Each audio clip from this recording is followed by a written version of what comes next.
دروجا سرک وزیران کۆمبوونێن خۆ بەفەرمی لە واشنگتن دەگەڵ بەرپرسە بلندن ئەمریکا دەست پێکردن. دووسێن ئەمنی سیاسی سەربازی هەفکاریên بەردەوامên ئەمریکا بۆ هێزên پێشمەرگەی و هەروەها پشتەوانیە دەستور بۆ جێبەجێکردنا دەستور و زیاتر ji پێنجی مادەیانە عێراق دەرهەقی هەرێما کوردستانی و خاکە هەرێما کوردستانی بن پێتکە. بتایبەتی یاکو ئەمریکا دەبێژیتن ئەو کوردستانێکە بەهێز و خۆراگر دخوازن دەوێ دەمێدا دەهێت چواتەیە و ئەمریکا دکارێت دەوێ دەمە هەستیاردا و کوردستان و بڕۆی گەلک ئاڵنگاری و ئاستەنگیان بووە چ بکەتن؟ ژێ جەنەرال ئێرنی ئۆدینۆ شەرەزای سەربازی و سیاسی ژێ فلۆریدا دەپرسم جەنەرال گەلک بخێراتیە کوردستان 24 ئەڤرکێ سەرک وەزیران دەگەلیژنەیە تایبەتە کۆنگرێسێ دەرهەقی پشتەوانیên بەردەوامên ئەمریکا بۆ هێزên پێشمەرگەی و ستاتی و پاراستنا قەوارەی هەرێما کوردستانی جڤیا و کۆمبۆنکردن. برایەتە دەوێ دەمە هەستیاردا ئەمریکا ji ڕووی ئەمنی و سەربازی تایبەت دکارە بۆ هەرێما کوردستانی چ بکە؟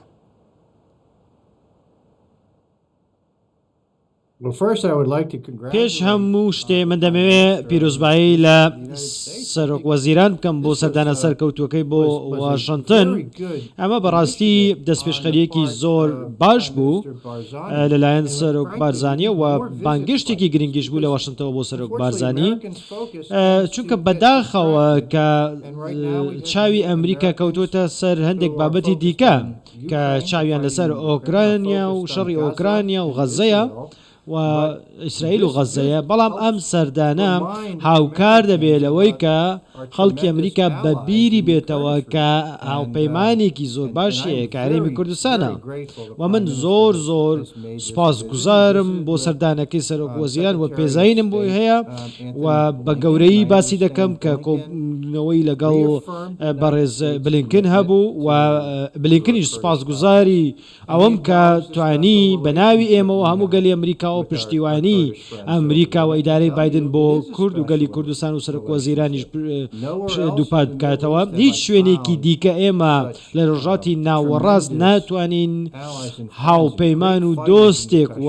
قارەمانێکی وەکو پێشمەرگە بدۆزینەوە. بۆیە من بەڕاستی خۆم بە قەرزاری پێشمەرگە و کورد دەزانم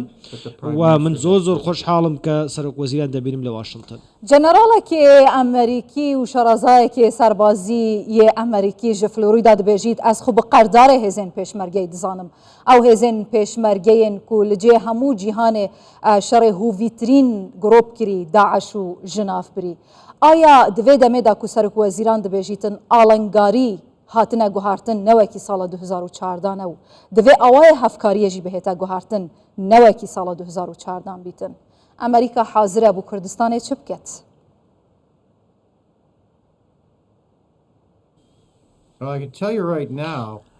ئەوەی کە من دەتوانم ئێستا پێت بڵێم کە ئەمریکا دەبێ ئێستا داوا لە بەغدا بکات کە بۆری نەوت و هەنادەی نەوتی هەرێمی کوردستان دەست پێ بکاتەوە، چونکە تاران هەوڵی داوە هەوڵەدا کە ئەم ئۆکسیجینەی لە هەرێمی کوردستان هەیە بیبڕێت نەیهێڵێت لە ڕووی ئابووریەوە، لە ڕووی سەربازیەوە، لە ڕووی یاساییەوە دادگای باڵا بەکاردێهێنێ لە عێراق مەبەستم کە بەڕاستی ئەمە هەمووی ئێرانەوە لە بەرژەوەندی ئێران بڕیارەدا. بۆیە دەبێ ڕێگە بدا و گوشار بخاتە سەر بەغدا کە نەو دەست پێ بکاتەوە. ئەمە یەک. دوو، ئەمریکا پێویستە داوا لە بەغدا بکات کە دەست بە هەناردنی 17% بودجەی گشتی بکات کە پشکی هەرێمی کوردستانە بە گوێرەی دەستوری عێراق باس کراوە و ماف دراوە بە هەرێمی کوردستان بە بەغدا تا ئێستا ئەوەی نەکردووە و هیچیشی نەناردووە. بۆیە ئێستا بەڕاستی زۆری شتێپەڕێەوە بەسەریدا، بەڵام ئێستاش هەر باشە کە ئەمریکا گوشار بکات بۆ دابینکردنی 17% بودجەی عێراق و هەرێمی کوردستان و ئەکرێ هەنگاوی زیاتر بنێت بۆی کە سیستمێکی بەرگری زۆر باش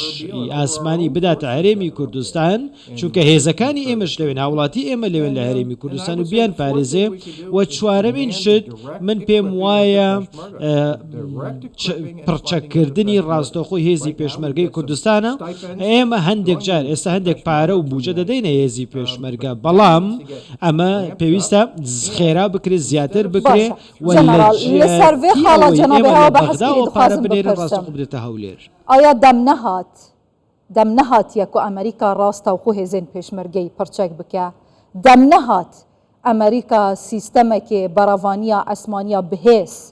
بدە کوردستانێ بەڵێ بەدڵنیاییەوە کاتێتی 10 ساڵ لەمەوە پێشکاتی بوو بەدڵنیایی و ئێستش کاتێتی و هیوا دەخوازم کە بەڕێز بلینکن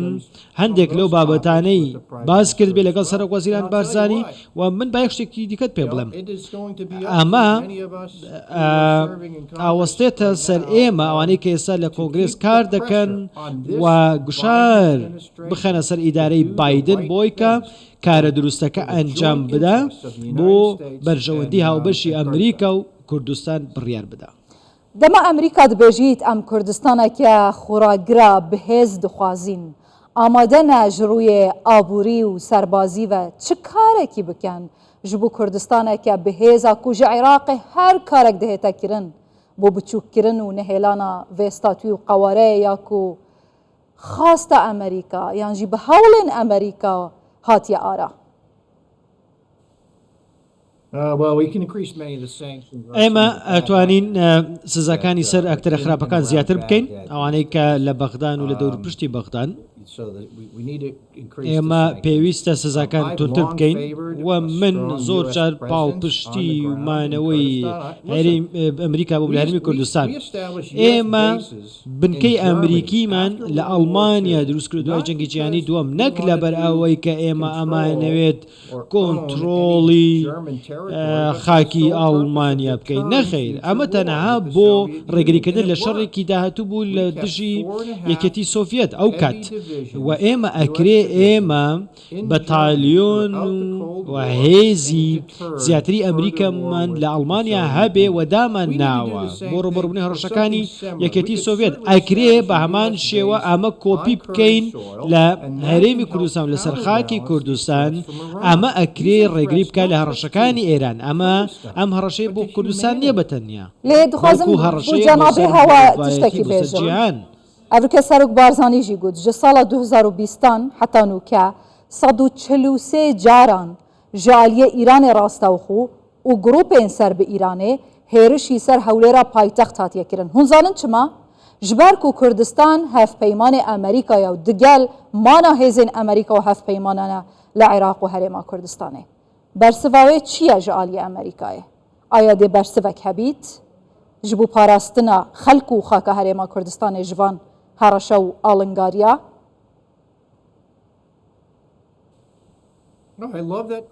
من ئەم پرسیارم زۆر بەدڵە ئەمە بەڕاستی پرسیارێکی جوانە بەڵام پرسیارەکە با من وای لێ بکەم ئێمە بۆ نەمانتوانیوە تا ئێستا ڕێگری لە هێرشەکان بکەین بۆ سەر هەولێر و هەرێمی کوردستان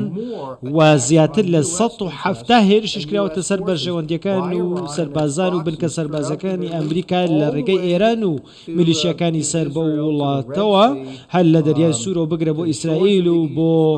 کەناراوەکانی دەریای ناوەڕاست و عێراق و سووریا بۆیە ئەمریکا دەبێ ئەم هەڕەشانە بەرپەش بداتەوە تا ڕێگریان لێ بکە وەک 1998 پێڵێن هێرشی تانکەر ئەو کاتێکە هەڕەشەی داخستنی تەنگەی هورموزی دەکرد و با بڵێن مینی لە تەنگەی هورمزدانە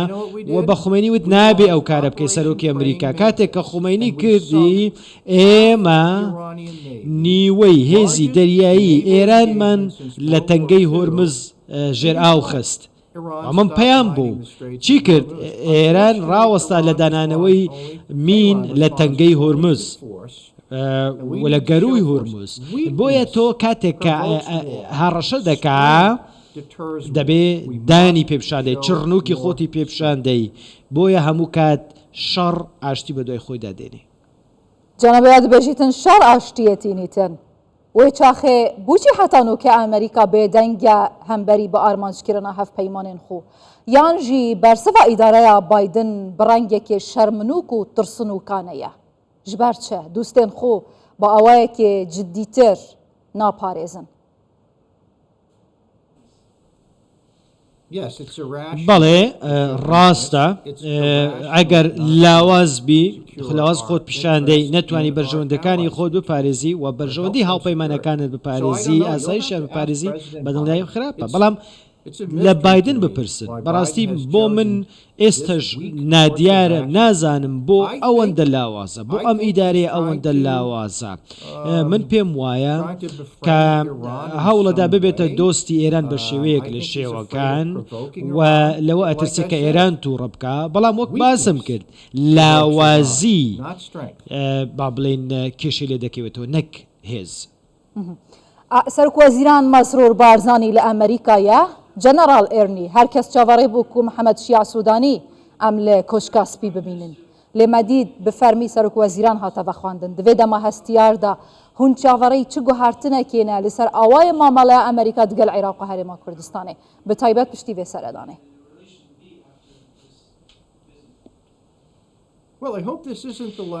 هیوادارم کۆتا سەردان نەبێ وەک باسم کرد وەک پێشتریش باسم کرد من پێم وایە کە ئەمە سەردانێکی زۆر گرنگە و هیوادارم سەردانی دیکەش ببینین چونکە ئێمە دەبێ بەردەوام بین لە پاراستنی بەرژەوەندی هاوبەشەکانی ئەمریکا و هەرێمی کوردستان و دەبێ ئەمریکەکان بەردەوام بیریان بخرێتەوە کە پاڵپشتی کوردستان چەندە گرنگە و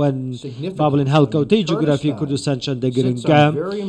چونکە لە شوێنێکی جوگرافی هەڵکەوتەیەکی جوگرافی زۆر گرنگ و هەستیارە چونکە من پێم وایە تاکە شوێنە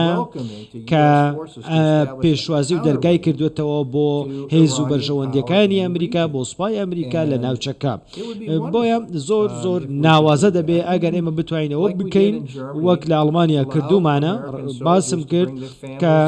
ڕێگەیان داوە کە سەربازانی ئەمریکا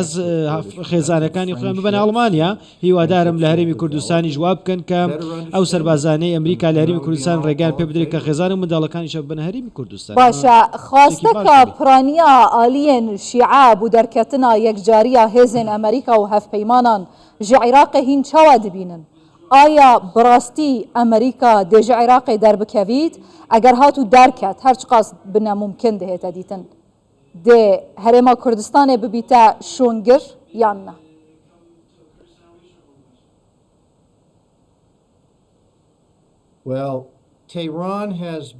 تاران هیوای خواستۆکاری بۆ کردووە کە سەربازانی ئەمریکا بە تەواوی بکشێنەوە 20 ساڵە ئەم داوای هەیە ئەم خواست و نیازی هەیە خۆشبەختانە نەکراوە بەڵام بەداخەوە کە وهیوادارم و نزا دەکەم کە ئیدارەی بایدن نەکەوێتە ئەم کاریگەریەوە وەکو 2011 لێنێت کە کاتێک کە سەرۆک ئۆباما زۆربەی سەربازانی ئەمریکا و هێزی سەربازی هەموو شتی کشاندەوە وەچی ڕوویدا ئێران و میلیشیەکانی سەر بە وڵاتە هاتن ئەو کەلێنەیان پڕ کردەوە و یەکسەر دەستیان کرد بەوەی کە وەزیرەکانی عێراقیان لەدا و هەموو سیستەمی بەرگری عێراقیان گۆڕی و کۆنتترۆلی هەمویان کرد و لە 2017 قاسم سولەیمانی هەستا لەگەڵ هێزە با بڵێن عێراقیەکان و قسەی خۆیەتی دەڵێ ئێستا هێزەکانی عێراق سوپای عێراق بەشێکە لە حیزبوڵڵا ئەمە قسەی خۆیەتی بۆیە ئێستاش حکوومەتی عێراق دوو هێندەی با بڵێن ئەو بوجێوی کە هەی بۆ پێشتر دەداتە حەشدی شەعبی یەکە جیاوازەکانی کە ئێستا پێم وابێ 220,000 زیاترن ئەمە لە بەرژەوەندی ئەمریکانیەوە لە بەرژەوەندی هاوپەیمانەکانمان لە کوردستان نییە. بەڵێ جەنەڕال ئێرنی ئۆدینۆ شەرەزای سەربازی و سیاسی ژێ فلۆریدا گەلێک سپاس بووەوە.